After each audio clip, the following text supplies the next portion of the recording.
After 20 years following a brutal divorce, Alex sees his infertile ex-wife with 2 daughters. But what happens next will change everything. Hello. Before we begin, please write in the comments which state you're listening from, whether you've subscribed to the channel, and if you've given it a thumbs up. We wish you an enjoyable listen. Alex Peterson didn't like Memorial Day weekends. Unlike most New Yorkers who happily headed out to their cabins, grilled burgers, and tended to their gardens, he preferred staying in the city. The half-empty Manhattan gave him a strange sense of peace.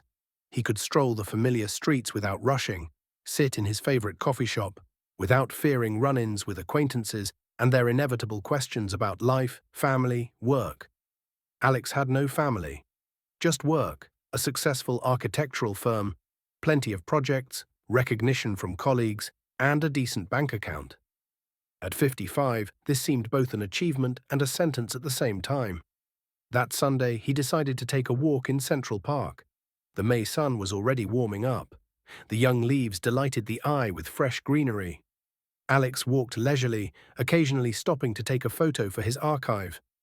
He collected interesting architectural designs and natural compositions, which he later used in projects. After snapping a few shots of a whimsically twisted tree, he heard children's laughter. On the path, about 50 yards away from him, a group appeared. A woman around 50 and 2 teenage girls. The girls were enthusiastically telling something, waving their hands, and the woman laughed, throwing her head back. There was something incredibly familiar in that gesture, making Alex's heart flip and beat faster. It can't be, he thought, instinctively stepping behind the tree. But it was her, Emily, his Em. 20 years had passed, but he would recognize her out of 1,000. By that gesture, by the tilt of her head, by the way she tucked her hair, pushing a rebellious strand behind her ear. Alex froze, afraid to move. Emily and the girls slowly approached, continuing their lively conversation. Now he could make out their faces. The girls, obviously sisters, maybe even twins, were strikingly similar to Emily in her youth. The same expressive eyes, high cheekbones, graceful oval face. Her daughters, the thought flashed, followed by another scorching one. But she couldn't have children. The diagnosis that had crossed out their life 20 years ago. The verdict because of which he, young and ambitious, craving to continue his lineage, made that terrible decision. To leave, abandon his beloved woman for the illusory chance to become a father with someone else. "Mum, come on, say it," one of the girls persistently tugged. "Why exactly medical school? I'm better at physics anyway." "Sophia, don't start," almost the same intonations that Alex remembered. "We've discussed this 100 times. Apply wherever you want, even to be an astronaut." "Exactly," picked up the second girl. "Otherwise, I'll have to continue the family tradition alone." Family tradition. Medicine. Emily was a surgeon, talented, promising. Her mother was a doctor too, and her grandmother. They were approaching. A few more steps, and the girls would pass by the tree where Alex was hiding. He realized he looked ridiculous. A grown man, lurking like a schoolboy. But he wasn't ready for a meeting. Not now, not like this. He took a step back, intending to slip away unnoticed. And at that moment, his phone erupted with a loud melody. It was a client for whom he had set a special ringtone. Emily and the girls turned toward the sound. "Alex?" Her voice uttering his name made him freeze, just like that after 20 years of silence, in a random encounter in the park where they once loved to stroll together. "Hello, Em," he finally squeezed out, stepping forward and frantically thinking what to say next. 2 pairs of curious eyes studied him with undisguised interest. The girls were the same height with identical hairstyles. Blonde hair gathered in ponytails, but one with freckles on her nose, the other with a barely noticeable mole above her lip. They looked about 16. "What an unexpected meeting," said Emily, and in her voice Alex couldn't tell what prevailed. Surprise, embarrassment, or anxiety. "You haven't changed at all." That was a lie, and both knew it. 20 years had left their mark in wrinkles around the eyes, in graying temples, in posture that had lost its former straightness. "You too," he lied in response, feeling his throat dry up. "And these are—" "My daughters," Emily quickly said, placing her hands on the girls' shoulders. "Sophia and Olivia." Alex nodded, trying to hide the storm of emotions under a mask of polite. Interest. Daughters. Emily has daughters. 2. So she remarried, so the diagnosis was wrong. Or medicine advanced. Very nice to meet you, he muttered, looking at the girls and feeling a strange excitement. Alex Peterson. Mom. Who is this? Whispered, but loud enough for him to hear, asked the one with freckles. An old acquaintance, replied Emily, and Alex inwardly flinched at how simply he was erased from the past. We once studied together. Another lie. They met after college at a mutual friend's birthday. He a young architect, she a budding surgeon. Sparks flew between them instantly. 6 months later, they married. 3 years after that, they learned the terrible news. Emily couldn't have children. Well, we should go. Emily gently pushed her daughters. Nice to see you, Alex. Wait. The words escaped on their own. Maybe grab a coffee. So many years have passed. She looked at him with a long gaze, as if assessing something, then shifted her eyes to her daughters. Girls, you wanted to go to the mall? I'll give you some money, and we'll meet at the entrance in an hour. Seriously, drawled one of the daughters incredulously, you're letting us go alone? You're 16, not 6, smiled Emily. Just no foolishness. The girls exchanged joyful glances, got the money, and after throwing another curious look at Alex, hurried away. To Starbucks, suggested Emily, remembering their favorite spot. You remember? Alex was surprised. Some things aren't forgotten, she simply replied. They walked in silence, each immersed in their thoughts. Alex caught himself sneaking glances at Emily, trying to find in her the girl he once loved more than life. And he found her, in gestures, in smile, in gait. Time had been kind to her, but the main question wouldn't let him rest. Children. How could she have children? The cafe had hardly changed over the years. The same cozy armchairs, dim lighting, smell of freshly ground beans. They sat at a corner table, away from the windows. Emily ordered a cappuccino, Alex, a double espresso, just like 20 years ago. You still don't dilute your coffee with milk, noticed Emily when the waitress left. I always wondered how you can drink such bitterness. Some habits don't change, replied Alex, not taking his eyes off her. Others, as I see, change radically. Emily understood what he was getting at, but didn't rush with explanations. She pulled out old-fashioned glasses in thin frames from her purse, put them on, and started studying the menu, though both knew it was just a way to buy time. How's your career? She asked finally. I heard you have your own firm. Yes, nodded Alex. Arch Design. Maybe you've seen our work. We designed the new wing of the Met and reconstructed several historic buildings downtown. Seen it, of course. Impressive, she smiled, but the smile didn't reach her eyes. You always said you wanted to leave your mark in architectural history. Looks like you succeeded. Alex felt the bitterness in her words. Back then, in youth, he often repeated that he wanted to leave a mark in architecture and continue his lineage. The second didn't work out. And you're still in surgery? Yes, head of the department at Mount Sinai. She spoke about it matter-of-factly, as if it was nothing special. Last year, I defended my doctorate on minimally invasive techniques. Congratulations, Alex said sincerely. He never doubted her talent and determination. The coffee arrived. They synchronously reached for the sugar bowl. Their fingers touched for a moment. Both jerked their hands back, as if burned. Are you married? Alex finally asked, the question tormenting him. I was, Emily calmly replied. Michael and I lived together for 12 years. He died 4 years ago. Heart attack.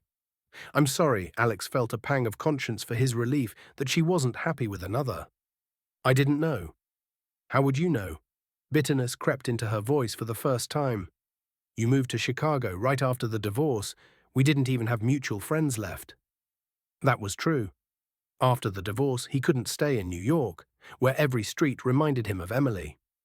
He moved to Chicago, buried himself in work, returned only 10 years later when the emotional wounds had scarred over and an interesting project was offered in the city. I didn't remarry either, he said, though she hadn't asked. There were relationships, but they never led to family. Emily nodded as if expecting that answer. Something like satisfaction flashed in her gaze. And the children? Alex finally dared, realizing he was beating around the bush. Your girls. They are my daughters, Emily said firmly, emphasizing each word.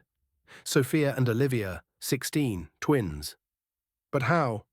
Alex exhaled. You had... We saw so many doctors. Emily took a sip of coffee, as if gathering her thoughts.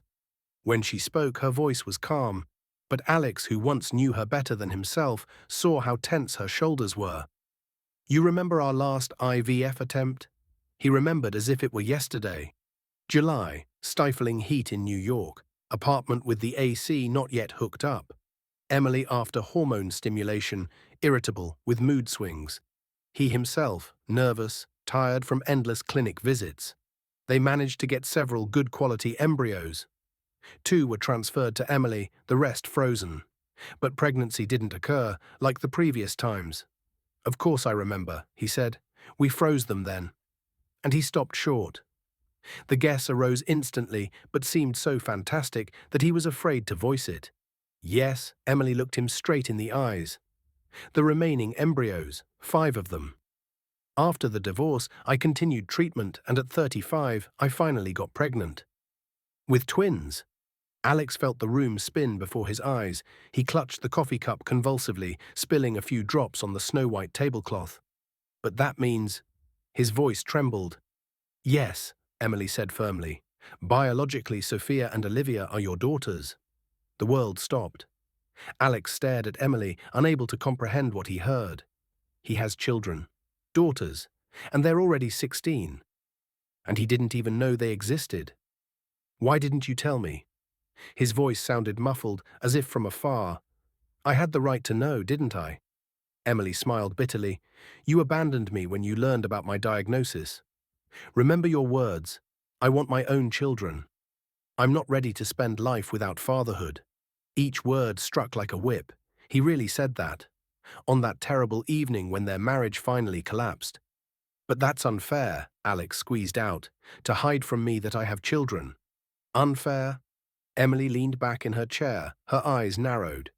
You know what's unfair? When a husband who swore to love you in sorrow and in joy leaves you because your body doesn't fit his plans.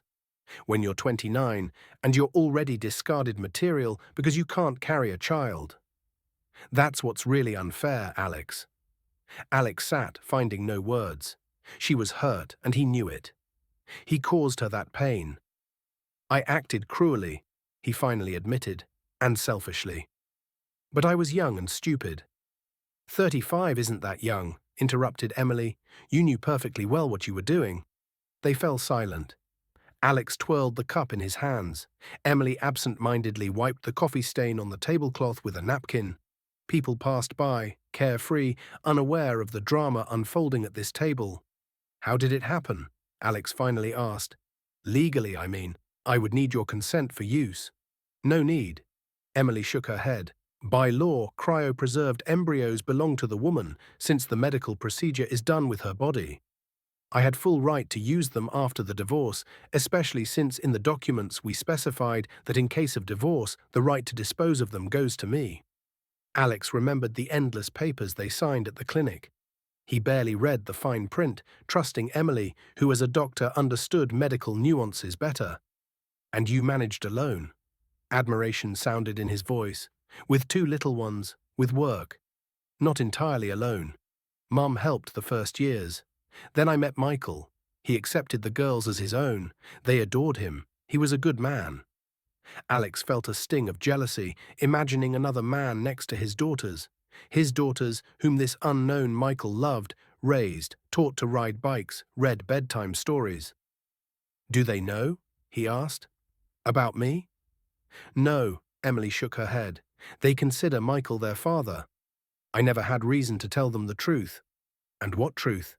That their biological father left me when he learned about my infertility. Why do they need to know that? But now Alex didn't know how to formulate his thought. Now that we've met. Nothing has changed, Emily said firmly. I'm not going to shatter their ideas about family. They're just starting to recover after Michael's death. But I'm their father, Alex said stubbornly, surprised by the strength of feelings overwhelming him. I have daughters. Biologically. Yes, Emily replied coldly, but fatherhood isn't just genetics, it's daily effort, care, love. There was bitter truth in her words, and Alex understood it. 20 years ago, he himself refused the chance to be a father to any child they could adopt. He wanted only his own, with his genes. And now life threw him a cruel irony. He has biological children, but he's a stranger to them. "Mom!" A ringing voice made them both start. Sophia and Olivia approached the table, loaded with bags. "We bought those sneakers," one of the girls joyfully reported, "on sale." Emily quickly put on a smile. "Good job. But we agreed in an hour." "And we're done," shrugged the second girl. "Saw you through the window and decided to come in." She looked at Alex with interest. He caught himself searching for his own features in their faces. It seemed one of them, with freckles, had his eyes, grey-blue, with the same shape, and the other, his smile. Or did he just want to think so? "Are we interrupting?" asked the one with the mole above her lip, with a barely noticeable twinkle. "No, dear," Emily said softly. "We were just finishing." She looked meaningfully at Alex. He understood the hint, but wasn't ready to part so easily with his newfound daughters. "Maybe we'll meet again?" he asked, trying to sound casual. "I'd like to hear how your work is going." Emily hesitated. "Give him your business card, Mom," unexpectedly said the girl with freckles. "You haven't seen each other in ages with your old classmate. Surely there's stuff to discuss. Dad always said you need to maintain old connections." Emily paused, then pulled a card from her purse and handed it to Alex. "Here are all my contacts." "Thanks." Alex carefully took the card. "I'll call." He paid for the coffee, ignoring Emily's protests. They left the cafe together, but on the street, Emily resolutely took her daughters by the arms. "See you, Alex. See you, Em." He stood, watching the three figures recede, and couldn't believe what happened. He has daughters, two wonderful girls, almost adults, and they know nothing about him. Alex didn't call the next day or the day after. He moved the card from place to place, twirled it in his hands, but didn't dare dial the number. What would he say? "Hello, I want to meet my daughters. I have the right to communicate with them." Each phrase sounded fake and pretentious. Finally, on the fourth day after the meeting, he dialed the number. The phone was answered after the third ring. "Hello." The voice was young, ringing, not at all like Emily's. "Hello," Alex faltered. "Can I speak with Emily Johnson?" "Mom's in surgery," the voice reported businesslike. "She'll be free around 7 p.m. What should I tell her?" Alex hesitated. "This is Alex Peterson. We met in the park, then at the cafe." "Ah, that old acquaintance." A smile sounded in the voice. "Am I Sophia or Olivia?" "Guess." "Olivia?" Alex guessed at random, remembering one had a mole above her lip, the other freckles. But he didn't remember who had what. "Wrong." The voice laughed. "I'm Sophia. Olivia's at practice now." "Sorry," Alex was embarrassed. "I don't distinguish you well yet." "That's normal," the girl graciously allowed. "Even teachers mix us up, though we've been in school for 11 years. So what to tell Mom?" "Tell—" Alex hesitated. "Tell her I called and would like to meet if she's okay with it." "Okay," Sophia simply said. "Can I ask an indiscreet question?" "Of course." Alex tensed, ready for anything. "Were you and Mom really just classmates?" "It's just after your meeting, she had such a strange mood, became thoughtful." Alex didn't know what to answer. Lie? Continue the legend Emily invented, but he didn't want to start relations with his daughter, even if she didn't know he was her father. With a lie. "We were close friends," he said cautiously. "Very close." "I see," Sophia drawled. "So you and her?" "Sophia," an indignant voice sounded in the background. "Stop interrogating a stranger right now." "He's not a stranger, he's Mom's friend Alex," Sophia brushed off. "And this is my grandma," she explained into the phone. "Thinks I'm still 12. "Say hi to Eleanor Nichols," Alex said automatically, recalling Emily's mother. In memory flashed a stately woman with a piercing gaze who considered him not good enough for her talented daughter. "Oh, you know Grandma." Sophia was surprised. Alex bit his tongue. He had relaxed too much. "Yes, we met long ago," he replied evasively. "I won't keep you. Tell Mom I called." "Will do," promised Sophia. "Goodbye, Alex Peterson." Alex hung up and leaned back in his chair, filled with conflicting feelings. On one hand, this short talk with his daughter, even without her knowing he was her father, she was casual with him, laughed ringingly, joked. On the other, a sharp realization of how much he missed. First words, first steps, first day of school, first A's and F's, first tears and first joys. Suddenly, a wave of bitterness hit him so hard that he felt physical pain in his chest. Who knows, if things had turned out differently, maybe he would be picking them up from school, driving to practices, reading books in the evenings. Emily called back in the evening. "I'm listening." Her voice sounded tired but firm. I... Alex hesitated. During the day, he came up with dozens of openings, but all seemed inappropriate. "I'd like to see you talk." "About what?" Tension was audible in her voice. "I thought we already said everything to each other." "No, not everything," Alex said quietly. "I was in shock then, couldn't say the main thing." "Let me do it, please." Silence hung on the other end. "Okay," Emily finally said. "Tomorrow I have OR day until 5. Come to Mount Sinai at 6. We'll meet at the main entrance." "Thanks," Alex exhaled. "I'll be there." The night was restless. Alex tossed and turned. His mind swirled with fragments of phrases he wanted to say to Emily tomorrow, about how deeply he regretted his decision back then, about how deafeningly lonely he had been all these years, despite successful career and casual romances, about how now, learning about his daughters, he couldn't just turn and leave their lives. He couldn't and didn't want to. He arrived at Mount Sinai half an hour early.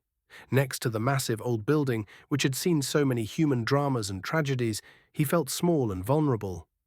People bustled back and forth, doctors in white coats, patients with bandaged arms and legs, anxious relatives with bags of treats. Emily appeared exactly at 6. Always punctual, he remembered that. She was still in medical scrubs, just throwing on a light coat over them. She looked exhausted, shadows under her eyes. "Tough day?" Alex asked instead of greeting. "Accident on I-95, she replied shortly. 3 victims, barely saved 1. "Sorry to distract after that," Alex said sincerely. "It's fine," she smiled tiredly. "Shall we walk?" They slowly walked along the path, scattered with yellow leaves. It was getting dark. Lights turned on in house windows. Emily wrapped her coat tighter. Evenings were cool. "I'm listening," she said when the silence dragged on. Alex took a deep breath. "I want to meet the girls," he said simply. "Really meet them. Not as their mother's old friend, but as..." "As who?" Emily asked sharply. "As the biological father who for 20 years didn't suspect their existence. I understand it's complicated." Alex tried to speak calmly, "but they're almost adults. They have the right to know the truth about their origins." "Don't talk to me about rights," Emily stopped, looking him straight in the eyes. "You had the right to choose 20 years ago, and you made it." "I was wrong," Alex admitted, "made the biggest mistake of my life. But does that mean I have to pay for it forever? And me?" Emily's voice trembled. "Haven't I been paying all these years?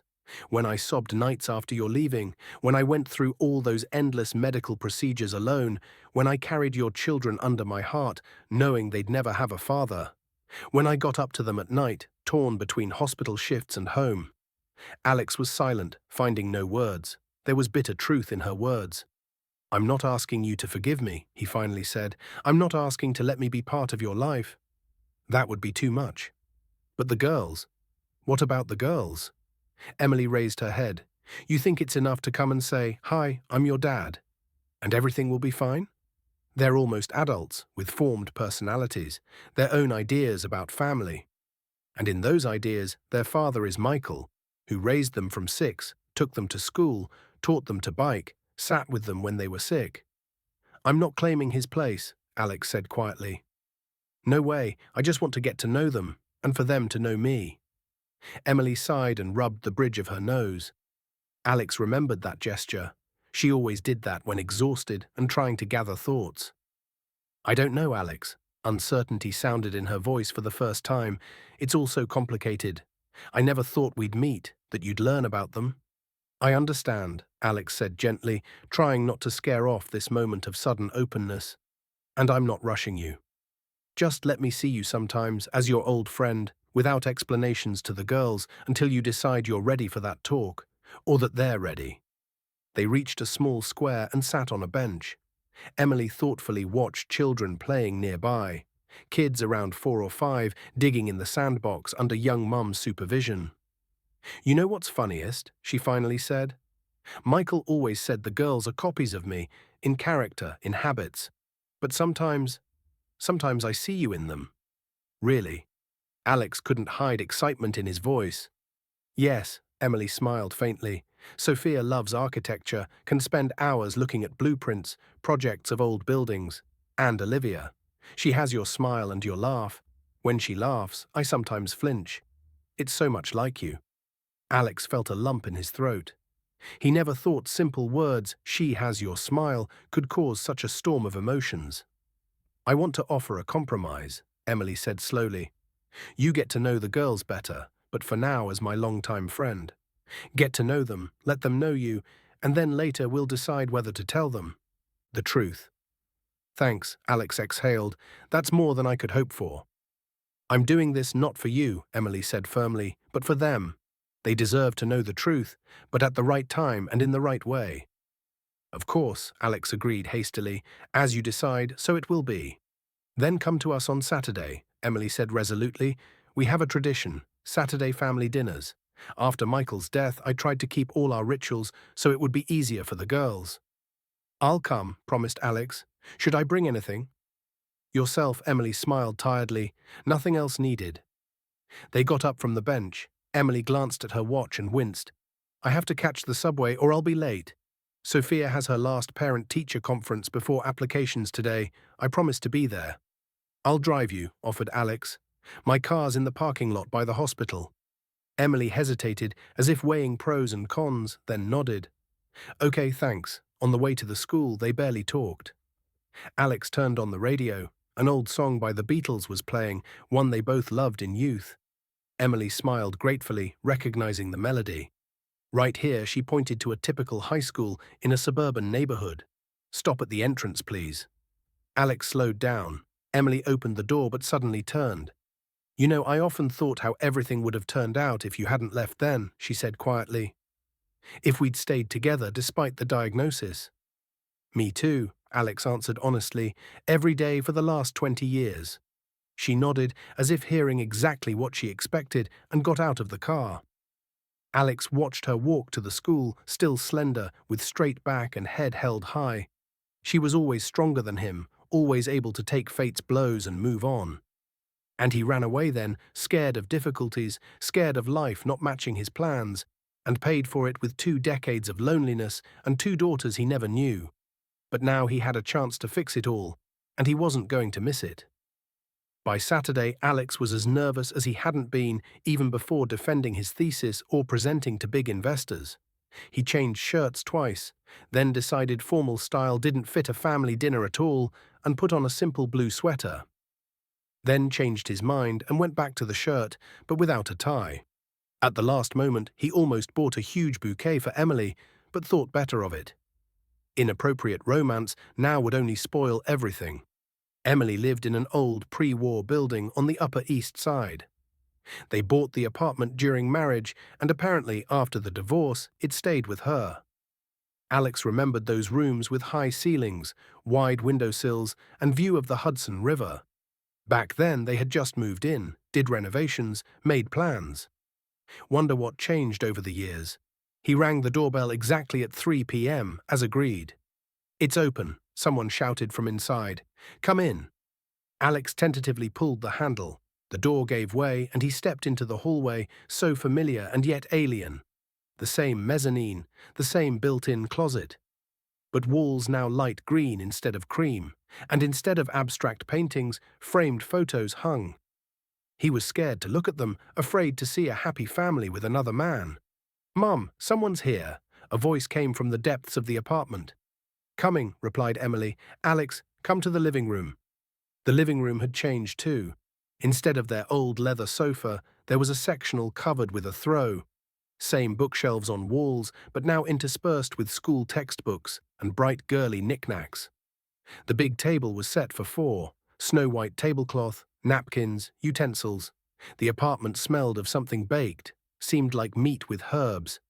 Hello, Alex Peterson. Sophia, he recognized her by the mole above her lip, peeked from the kitchen. Come in, sit. Mum will be here soon. She's on a Skype call. Some consultation. Thanks. Alex awkwardly froze at the doorway. And where's Olivia, right? Yes, I'm Sophia. The girl smiled. And lives at the neighbor's. Their cat had kittens. They agreed we'd take one. She went to pick. You didn't have pets? Asked Alex to keep the conversation going. We did, of course. Sophia approached him, wiping her hands on a towel. We had a cat named Whiskers. Dad picked him up as a kitten. Can you imagine? But he died last year. He was old already. And I always wanted a dog. But Mum says, with our schedule, it's irresponsible. A dog needs lots of attention. Yes, that's true, nodded Alex, noting to himself how easily the girl mentioned her dad.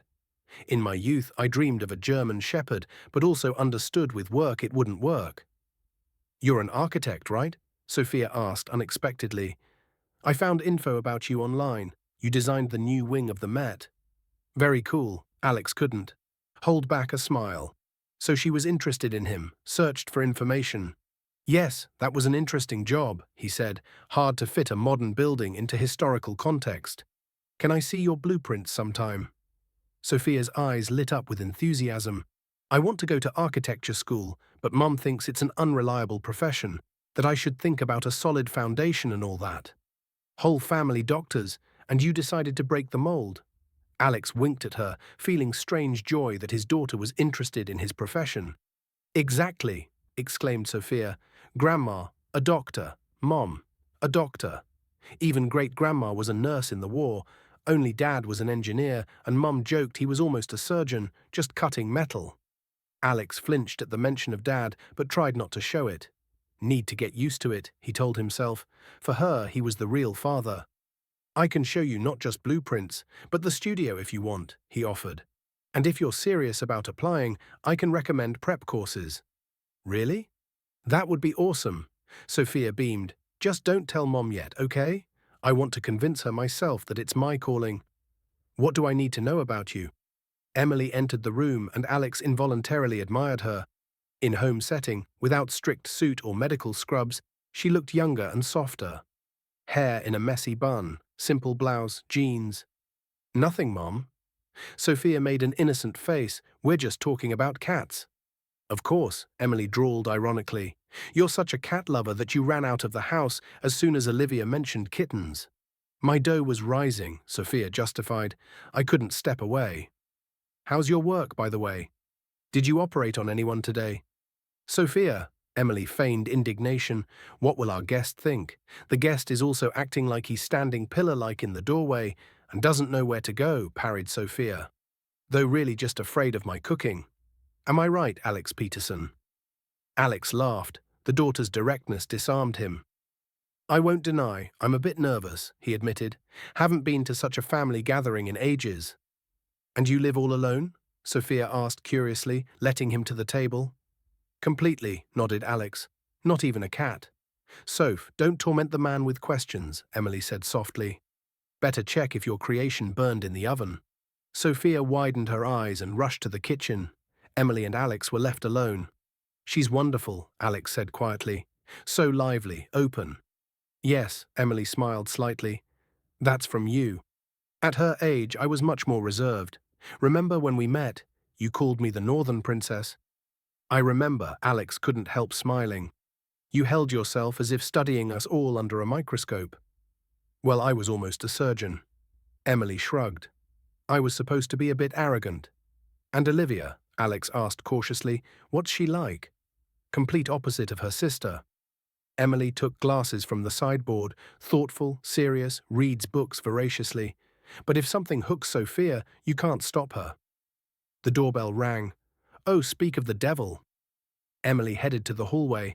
That's probably Olivia with the kitten or without, if she couldn't choose. A minute later, the second girl entered the living room, looking like two peas in a pod with the first, but with freckles on her nose and a more reserved expression. In her hands, a cardboard box from which quiet meowing came. Hello, she said politely, seeing Alex. I'm Olivia. Hello, Alex couldn't take his eyes off her face. Now that they were close, he saw the girls weren't as alike as seemed at first. Different eye shapes, different lip lines. Nice to meet you. I'm Alex, Mum's friend, Sophia explained importantly, peeking from the kitchen. Architect who builds museums. Doesn't build designs, Olivia corrected pedantically. I read an article about you. Very interesting reconstruction project of a mansion in Newport. Lord, you both Googled me. Alex didn't know whether to laugh or be horrified. Of course, Olivia shrugged. Mum doesn't bring unknown men home every day. Olivia, exclaimed Emily, but Alex saw she barely held back a smile. What? The girl batted her eyes innocently. We need to know who we're dealing with. And what conclusions did you reach? Alex asked, trying to sound casual, though his heart pounded in his throat. You're a workaholic with a perfectionist reputation, not married, no kids. Olivia listed businesslike, graduate of Columbia School of Architecture, Crystal Daedalus Award for Historic Quarter Reconstruction, married once, divorced long ago. Olivia's our amateur detective, commented Sophia, entering with a large dish of baked meat. One thing we can't figure, were you and Mom really dating once? Or was it just secret love? Sophia, exclaimed Emily and Olivia in unison. What? Sophia batted lashes innocently. We're not little anymore. And anyway, I still don't get. Is he a former classmate or former? Enough. Emily raised her voice. Set the table and stop your interrogations. Sophia rolled her eyes but obeyed, starting to place plates. I should apologize for my daughter, said Emily when they were alone. Olivia went to take the kitten to her room. She's too straightforward. Don't apologize, Alex replied softly. I like it. No falseness in her. Emily looked at him long. They're both like that. That's from you. I always appreciated your directness. Alex was touched by her words. Behind all the barbs and grudges, she still saw something good in him, something passed to their daughters. The dinner went surprisingly casually. At first, conversation didn't flow. The situation was unusual. But then Olivia asked about Alex's current projects, and he gladly told about restoring an old mansion. Turned out the girls knew art and architecture well. Emily took them to museums from early childhood. Have you been to the Smithsonian? Asked Olivia. Of course, many times, nodded Alex. Your mum too, by the way. He stopped short, but it was too late. Meaning Mom too? Picked up Sophia. Did you go to DC together? Emily threw Alex a complex look, then sighed. Yes, we did. Long ago. Wait, and what about your "we just studied together" legend? Sophia narrowed her eyes. You're not telling us something. Alex and I were close friends in youth, Emily said restrainedly. Then our paths diverged. Close friends, snorted Sophia, making air quotes. Mom, that's so cute. That you think we'll believe you just friends with such a man. Sophia, hissed her sister Olivia, who despite calm tone watched closely. What Sophia? Parried she. You both see it. They look at each other. How? Enough. Emily stood up sharply from the table. I'm not discussing my personal life at dinner. But Mom, I said, enough. Emily was adamant. Olivia, help with dishes. Olivia obediently stood, throwing her sister a reproachful look. Both went to the kitchen. Sorry, said Sophia guiltily, left alone with Alex. I didn't want to spoil everything. Just seems Mom's so lonely since Dad died. And you look at her specially. Alex felt a lump in his throat. Don't apologize, he said quietly. Your mum is an amazing woman, and I do look at her specially. But it's complicated. Why does everything always have to be complicated? Sophia wondered sincerely. Mum's free, you're free. You clearly like each other. Life isn't always that simple, Alex replied softly. Sometimes between people remain unsaid things, grudges. You can't just pretend they're not there. Sophia looked at him attentively. Did you leave her? She asked directly. Alex swallowed. Yes, he answered honestly, and that was the biggest mistake of my life. Sophia opened her mouth to say something, but then Emily returned with a teapot. Who wants tea? She asked deliberately cheerfully. With apple pie. The rest of the evening passed calmer. They discussed neutral topics: school, summer plans, politics cautiously, latest movies. Alex told a few funny work stories, and the girls laughed so sincerely that he felt a surge of warmth toward these almost adult beings in whom his blood flowed. When it was time to say goodbye, Emily saw him to the door. Thanks for coming, she said quietly. The girls liked you. They're amazing, Alex said sincerely. Smart, interesting. You raised them wonderfully. Michael and I, Emily corrected softly. He was a good father. I'm glad. Alex really felt gratitude to this man he didn't know, who cared for his daughters when he himself was far away. Can I come again? I think yes. Emily smiled faintly. Just I should warn you, Sophia's already plotting to set us up. I noticed, Alex chuckled. Don't worry, I'll be proper. They stood at the door, not daring to say more but not wanting to part. You know, Emily finally said, I thought I hated you all these years. Told myself if I meet you, I'll pass by without greeting. And now? And now? Alex asked quietly, trying to read something in her eyes. And now it seems life is giving us all a second chance, she said simply, and it would be stupid not to use it for the girls. For the girls, Alex echoed, though deep down he knew it wasn't just about them. See you, Em. See you, Alex. He descended the stairs, feeling amazingly light. For the last 20 years, he lived with a sense of gaping emptiness inside, which neither career successes nor casual connections could fill. And today, in this apartment with high ceilings, at the table with two girls who laughed at his jokes, he felt at home. The next few months flew by for Alex like one day. He became a frequent guest in Emily's home, came for Saturday dinners, sometimes dropped by on weekdays with pastries from that same Starbucks they once loved. With the girls, he developed amazingly warm relations. Sophia often came to his studio, examined projects with delight, asked questions. She had undeniable talent for spatial thinking, and Alex proudly watched her make first sketches of her own projects. Olivia was more reserved, but she thawed gradually, especially after Alex helped with her literature project. She needed a presentation on The Great Gatsby, and he showed her places in New York connected to the novel, told about hidden symbols encoded in architecture of old New York buildings. Olivia listened open-mouthed, and her presentation caused a sensation in class. Relations with Emily also gradually warmed.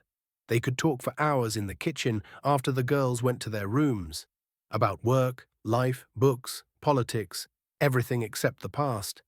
That topic remained an unspoken taboo. And about the future, neither dared look that far. What brought them especially close was a trip to the country house at the end of May.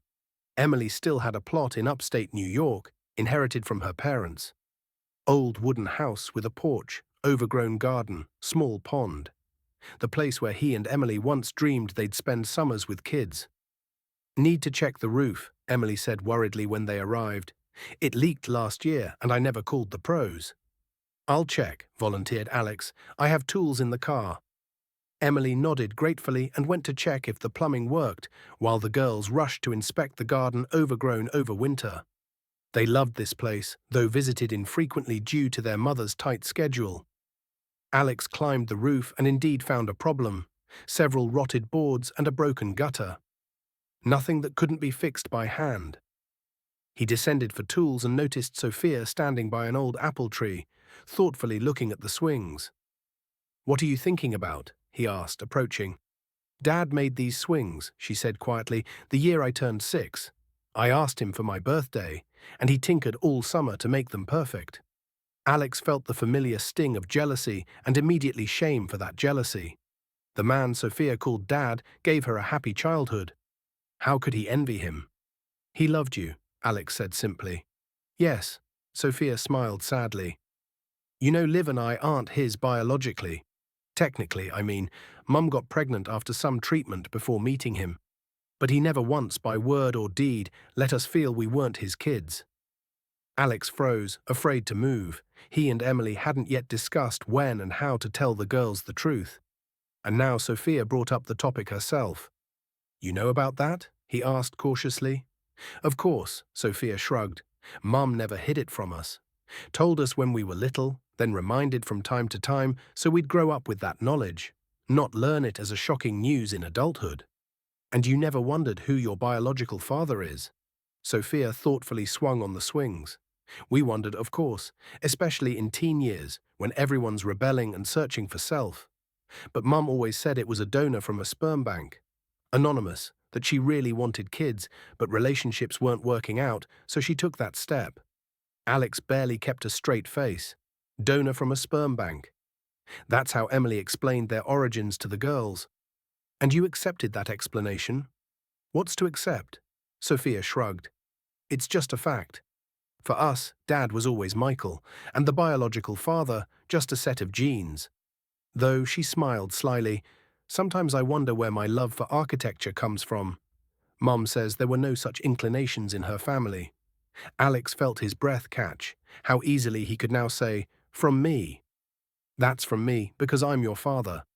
But he gave his word to Emily not to rush things. Who knows, he tried to sound casual. Sometimes talents skip generations. At that moment, Olivia approached. "What are you two whispering about?" she asked suspiciously, looking at her sister and Alex. "I'm telling Alex about Dad's swings," replied Sophia, "and about how we learned about the sperm donor." "Sophia," Olivia was indignant, "you have no brakes. The man probably doesn't care about our origins." "Why?" Sophia wondered sincerely. "I think it's very interesting. Mom always said there's nothing shameful in it." "It's not about shameful, but personal." Olivia rolled her eyes. "Not all details of your life need to be spilled to barely known people." "Alex isn't barely known anymore," objected Sophia. "He's almost family." Olivia threw Alex an appraising look, as if trying to see if he deserved that status. "Anyway," she said, "Mom's calling for lunch and asked Alex not to get carried away with repairs. Still need to call specialists. Tell her I'm almost done." Alex smiled, grateful for the chance to shift the conversation. "Just need to secure the gutter and can come down." While the girls walked to the house, Alex watched them, filled with complex feelings. Turns out they knew Michael wasn't their biological father and took it calmly. But they didn't know the truth. Emily lied to them about the donor. Understandable. Easier to invent an anonymous donor than explain their biological father was the man who left her in a tough moment. But now this lie created new complications. How to confess to the girls there was no donor, that the truth is entirely different. At lunch, which they had on the porch, Alex was unusually quiet. Emily threw questioning glances several times, but didn't ask directly what happened. Only when the girls went swimming at the pond did she finally ask, "Something wrong?" "Sophia told me you and Michael never hid from them, that he wasn't their biological father," Alex said directly, "and that you explained their appearance with a donor from a sperm bank."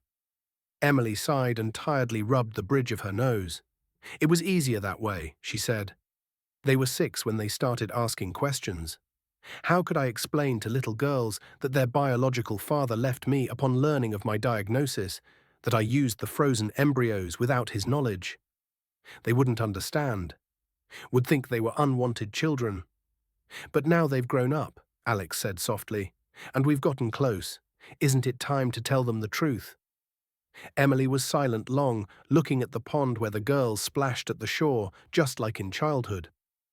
"I'm afraid," she finally admitted, "afraid of their reaction, afraid they'll hate me for the lie, for using the embryos without your knowledge." "They'll understand," Alex said confidently. "You've always been not just a mother to them, but a friend. You trust each other. And besides, isn't it better they learn the truth from us than accidentally? What if a mutual acquaintance slips? Or they do a genetic test out of curiosity? It's popular now." Emily smiled mirthlessly. "And what do you suggest?" "Just gather them and say, 'Kids, meet your biological father. 20 years ago he left me, and I decided to have you without his knowledge.'" "No, of course," Alex shook his head. "But we could together pick the right words, explain that people make mistakes, that life is complex." "And if they don't want to see you," Emily asked quietly, "if they choose memory of Michael over a living father absent for 20 years, then I'll accept their decision." Alex clenched his teeth. The thought that his daughters might reject him was unbearable. But he understood Emily was right. That option was possible too. "But at least I'll know I was honest with them. And they'll know the truth, whatever decision they make." Emily shook her head thoughtfully. "Let's wait a bit more," she said. "They have exams now, applications. No need to drop such news now." Alex wanted to object, but at that moment a scream came from the pond. They both jumped up and ran to the water. Sophia stood on the shore, clutching her hand. "What happened?" Emily instantly switched to doctor mode. She cut herself on something in the water, explained Olivia, helping her sister out to the shore. Seems like a snag. Emily examined the wound, deep cut on the palm. Need to wash and bandage, she said. Come to the house. Bring the first aid kit? Asked Alex, feeling helpless. Yes, it's in the bathroom, in the cabinet. Nodded Emily, leading her daughter to the house. When Alex brought the kit, Emily had seated Sophia in the kitchen and was rinsing the wound under running water. Does it hurt? Asked Alex, looking at his daughter's pale face. Bearable, Sophia smiled bravely. I'm a surgeon's daughter, should endure such trifles stoically. Let me see. Emily studied the wound carefully. Good news, no stitches needed. Bad, there'll be a scar. Scars adorn a man, Sophia tried to joke. But not an architect who needs straight lines, Emily objected softly, applying the bandage. I'll survive, Sophia noted philosophically. Something to tell the grandkids. What grandkids? Olivia was surprised. You're 16. Future ones, explained Sophia, who I'll have in about 20 years. Sophia's rushing ahead here too, Emily smiled at Alex. Always plans years ahead. In that she's very like. She stopped short, but Alex knew what she meant. In that she's very like you. He too was always a strategist, calculating several moves ahead. Profession demanded it. Only with the most important life decision he miscalculated. I'd advise not straining your hand today, said Emily, finishing the bandage. Alex, could you drive the girls to the city tomorrow? I have a shift in the morning and they have a tutor. Of course, Alex agreed readily. What time to leave? Need to be in town by 9, so 7 a.m. if you don't mind. Emily threw him a grateful look. No problem, nodded Alex, and you? And I'll leave tonight, sighed Emily. Such is the job. Can I stay overnight too? Asked Alex. There's a couch in the house. There is, and even fold-out, nodded Emily. Only it's awfully creaky. Michael and I kept planning to replace it. I'm not picky, smiled Alex. I'll survive one night. Then it's settled. Emily finished the bandage. Sophia, rest. Olivia, help me pack. Alex, check the couch for sleep suitability. Once again, Alex marveled how naturally he fit into this family's life. Just half a year ago, he lived in his empty apartment, filled with books and blueprints, worked late nights, spent weekends alone. Now he went to the country house, fixed the roof, helped with the kids, and it all seemed so right, so family-like. In the evening, after seeing Emily to her car, he asked, You still want to wait with the talk? Emily hesitated, looking at the lit windows of the house where the girls watched some movie. Let's wait till exams end, she said. Early July. I'll take vacation and we'll all come here to the country house. And there, in calm setting, tell them everything. Together. Together, agreed Alex, carefully taking her hand. That's right. Emily didn't pull her hand away, and for a few moments they stood like that in the thickening twilight, listening to the wind in the apple tree tops and distant laughter of daughters from the house. Thanks, Emily suddenly said. For what? Alex was surprised, for not giving a choice. She smiled slightly. In the park, then, you could have just stepped aside when you saw us. Could have pretended not to recognize. Could have not insisted on meeting. But you were you. And is that good or bad? Alex asked cautiously. I don't know yet, Emily answered honestly, but I'm glad the girls got to know you. See you in the city. She lightly touched her lips to his cheek. First gesture of tenderness in these months, and quickly got in the car. Alex watched the red taillights of her Toyota dissolve in the dark, thinking that for the first time in 20 years he felt hope. Hope that everything could be fixed, that he still had a chance to become a real father to his daughters, and perhaps regain the love of the woman he never stopped loving. Naive? Maybe. But what else did he have left besides hope? Early July turned out hot. New York melted from the heat, asphalt so scorching it seemed you could fry an egg right on the sidewalk. Alex sat in his office, futilely trying to focus on the project for a new hotel downtown. Thoughts kept returning to the upcoming talk with his daughters. He and Emily agreed tomorrow they'd go to the country house and there finally reveal the truth to the girls. Over these months, he became a true family friend. Sophia regularly came to his studio, sometimes with Olivia, who also started showing interest in architecture. In early June, Sophia took entrance exams to Columbia School of Architecture, and Alex trembled with excitement more than she did. When results came, Sophia was accepted with high scores. He felt such pride he barely held back tears. Olivia, to some disappointment of Emily, chose not medicine but literature major. Someone has to write about all these beautiful buildings Alex designs, and Sophia will design. She joked. The phone ring pulled him from thoughts. Alex, Emily's voice sounded anxious. Can you come urgently? What happened? He tensed instantly. Sophia found old photos, Emily said quickly. Ours with you from the wedding. Alex felt his heart sink. On my way, he said shortly. Be there in 40 minutes. The whole drive to Emily's apartment, he berated himself for slowness. Should have told the girls everything earlier, but Emily feared it would affect their exams and applications, and he didn't want to pressure her. And now the truth surfaced in the most unprepared way. When he arrived at the building and went up to the floor, Emily opened the door. Her eyes were red, seemed she had cried. How are they? Alex asked first. In shock, Emily replied quietly. Locked in their room, only talking to each other. Alex went to the living room, where an old photo album lay on the table. He recognized it immediately, burgundy cover with gold embossing, their wedding album. The one Emily apparently kept all these years. What happened? We were packing for the country house, and Sophia climbed the mezzanine for an old blanket. Found a box with albums. Emily sat tiredly on the sofa. I was in the kitchen when I heard her scream. Ran in, and she's standing with this album, looking at photos and your name in the caption. Alex opened the album. First photo.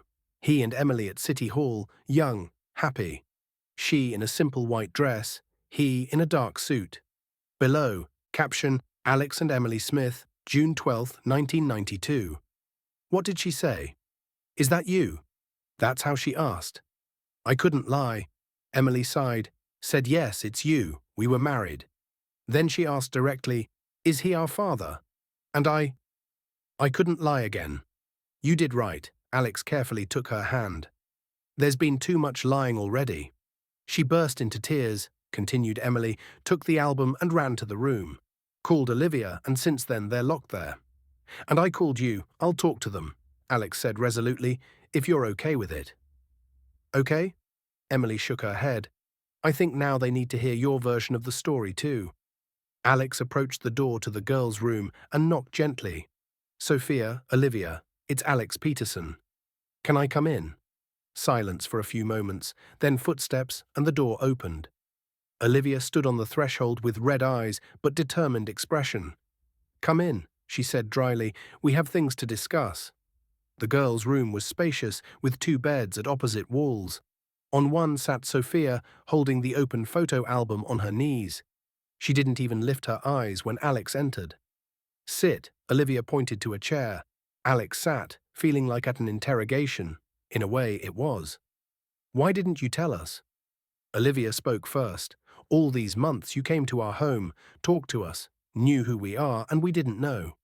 Your mum and I wanted to wait for the right moment, began Alex, to explain everything calmly, together. Right moment?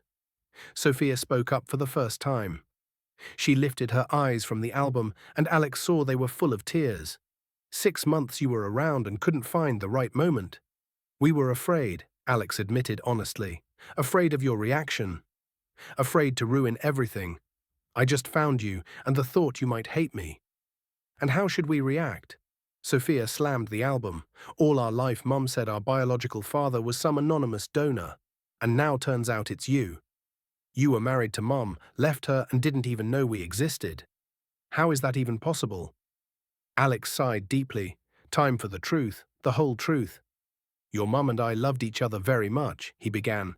Married young, made plans, wanted kids, but learned Emily had issues with carrying.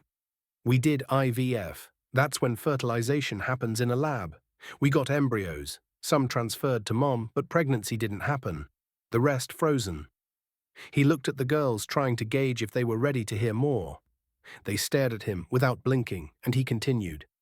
I acted cowardly. The diagnosis, failed IVF attempts. It all broke me. I decided I couldn't live without children, that I wanted to continue my lineage at any cost, and left your mom. You left her because she couldn't have kids, Olivia asked, shocked. But that's awful. It was the biggest mistake of my life, agreed Alex. I was young and stupid, thought only of myself, my desires. I caused your mom huge pain. And us, Sophia asked quietly. How did we come about if mom couldn't? After our divorce, your mom continued treatment, explained Alex. Used those same frozen embryos that remained. And a miracle happened. She got pregnant with you.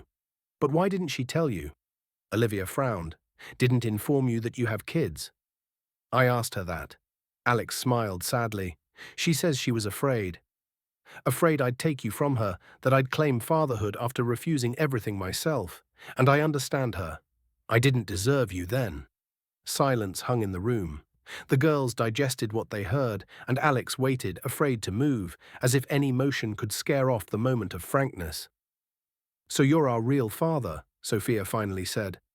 It wasn't a question, a statement. Biologically, yes, Alex replied cautiously, but I'm not claiming Michael's place in your life. He raised you, was there when you were sick, taught you to bike. He was our dad, Olivia said firmly. Exactly, nodded Alex. And I'm grateful to him for being such a wonderful father to you. Then why did you come back? Sophia asked directly. Why appear in our life now? Alex gathered his thoughts. I didn't plan to come back, he said honestly. That meeting in the park was random. I saw your mom, recognized her immediately, then saw you. And something inside me flipped. I felt I had to get to know you, had to at least try to become part of your life. And if we hadn't found this album? Olivia nodded at the burgundy book on her sister's knees. Would you have kept pretending to be just Mom's old friend? No, Alex said resolutely. Your mom and I agreed to tell you the truth tomorrow at the country house. Specially wanted a calm place to have time to talk, answer all your questions. The door opened quietly and Emily entered. She sat next to Alex, as if showing the girls she and he were on the same side. I should have told you the truth earlier, she said. Invented this donor story because it was easier. I wouldn't have to explain why your father isn't with us. Then Michael appeared, and you loved him so much. We're not mad about that, Mum, Olivia said softly. You were protecting us, that's understandable. Sophia still looked at Alex, as if trying to find her features in his face. And when did you learn about us? She asked. That day in the park? No, shook his head Alex. Then I was just stunned seeing your mum with 2 daughters, knowing the diagnosis. We met later at the cafe, and then she told me the truth. And how did you react? Genuine interest sounded in Sophia's voice. I was stunned, admitted Alex, learning you have children who are already 16, whom you've never seen. And you immediately wanted to meet us. Olivia narrowed her eyes. Of course, Alex nodded, but your mum was against. She allowed me to interact with you only as her old friend. And I accepted those terms because for me the main thing was to get to know you, become part of your life, even if you wouldn't know who I really am. Silence fell. Sophia flipped through the album pages, looking at photos of young parents. You married in '92, she asked, pointing to the date in the caption. Yes, nodded Emily. I was 23, Alex, 25. And when divorced? In 2003, Emily looked at Alex as if checking if she remembered right. Soon after my 30th. And we were born in 2006, Sophia said thoughtfully. So you used the embryos 3 years after the divorce? Yes, admitted Emily. Doctors said there were new methods, and I decided to try again. Alone. And Michael? Asked Olivia. When did he appear? When you were about 4, Emily smiled at memories. We met at the hospital. He brought his father there, we started talking, then dating. He knew about you from the start and accepted as his own. He was good, Sophia said quietly, and Alex felt a sting of jealousy, which he immediately tried to suppress. This man gave his daughters what he himself deprived them of. A loving father. Very good, agreed Emily. He loved you unconditionally. And you? Olivia turned to Alex. Do you love us or just feel responsibility? Alex didn't expect such a direct question, but knew the answer exactly. I fell in love with you from the first meeting, he said, not yet knowing who you were. And when I learned, that feeling grew stronger. Every minute spent with you these months was priceless to me. I got to know you, your characters, your dreams. Saw in Sophia love for architecture, in Olivia subtle sense of words, proud of your successes as if I had the right. His voice trembled and he fell silent, trying to cope with emotions. I know I don't deserve to be called your father, he finally continued, and never tried to replace Michael. But if you let me stay in your life in any capacity you deem possible, I'd be the happiest man on earth. Sophia and Olivia exchanged glances, as if having a wordless dialogue, as twins often do. We need time, Olivia finally said. This is too much info at once.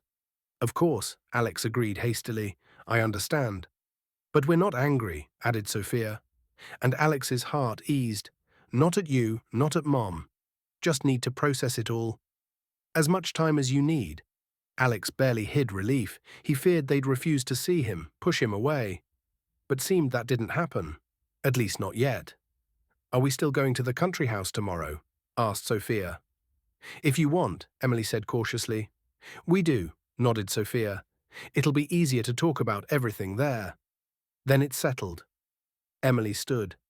Alex will pick you up at 9 a.m. When they left the room, leaving the girls alone with their thoughts and feelings, Emily grabbed Alex's hand. Thanks, she whispered. You found the right words. I was just honest. Alex shrugged. For the first time in a long time, the country house greeted them with bright sun and birdsong. Alex unloaded things from the trunk. The girls helped carry them inside. Emily immediately busied with lunch. Cooking always helped her cope with nervous tension. The whole day they spent on usual country chores. Alex finished the roof repair. Sophia and Olivia weeded the beds. Emily cooked lunch, talked about ordinary things. Applications, summer plans, latest news. No one raised the topic of yesterday's talk, as if everyone needed a pause to gather thoughts. In the evening, as the sun began to set, they sat on the porch. Emily brought tea and homemade jam. Alex helped set cups. At that moment, Sophia suddenly said, Can I ask a question? Of course. Alex froze with teapot in hands. Why didn't you try to start a family after divorcing Mom? She asked. You left exactly for that. Wanted kids, Alex carefully set the teapot on the table and sat. I tried, he admitted. There were relationships, even serious. But something always went wrong. At first I thought I just hadn't met the right woman, then started realizing it was me. I kept comparing new women to your mom, and they lost that comparison. He threw a cautious glance at Emily, but she looked away, pretending to be very engrossed in arranging cookies on plates. So you still loved Mom? Olivia asked directly.